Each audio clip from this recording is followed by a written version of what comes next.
Nelson Mandela 2 دہائیوں سے زیادہ وقت جیل میں گزارنے کے بعد بالآخر ساؤتھ افریقہ کے صدر بن گئے تو اپنی سیکیورٹی ٹیم کے ساتھ شہر گھومنے گئے اور وہیں راستے میں ایک ہوٹل میں کھانا کھانے کے لیے بیٹھ گئے۔ وہاں انہوں نے ایک آدمی دیکھا جو اپنا کھانا آنے کا انتظار کر رہا تھا۔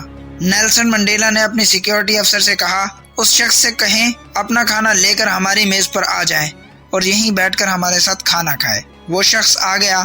کھانا کھانے کے دوران اس کے ہاتھ بری طرح سے کانپ رہے تھے۔ کھانا ختم کر کے وہ چلا گیا تو نیلسن منڈیلا کا سیکیورٹی آفیسر بولا یہ شخص بیمار لگتا تھا کیونکہ اس کے ہاتھ کانپ رہے تھے۔ نیلسن منڈیلا نے جواب دیا نہیں یہ بیمار نہیں بلکہ ڈرا ہوا تھا۔ نیلسن منڈیلا نے بتایا میں جس جیل میں قید تھا یہ شخص وہاں پر گارڈ کے فرائض سر انجام دے رہا تھا۔ یہ مجھ پر شدید تشدد کیا کرتا تھا۔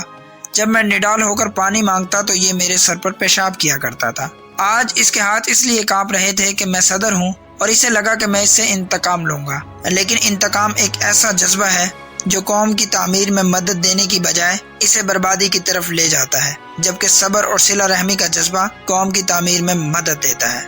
نیلسن منڈیلا نے اپنی بات ختم کرتے ہوئے ایک تاریخی سچ ان الفاظ میں بیان کیا، کمزور شخصیت کے لوگ معاف کرنے میں تاخیر سے کام لیتے ہیں جبکہ مضبوط کردار کے لوگ معاف کرنے میں دیر نہیں کرتے۔ سلام پہنچے۔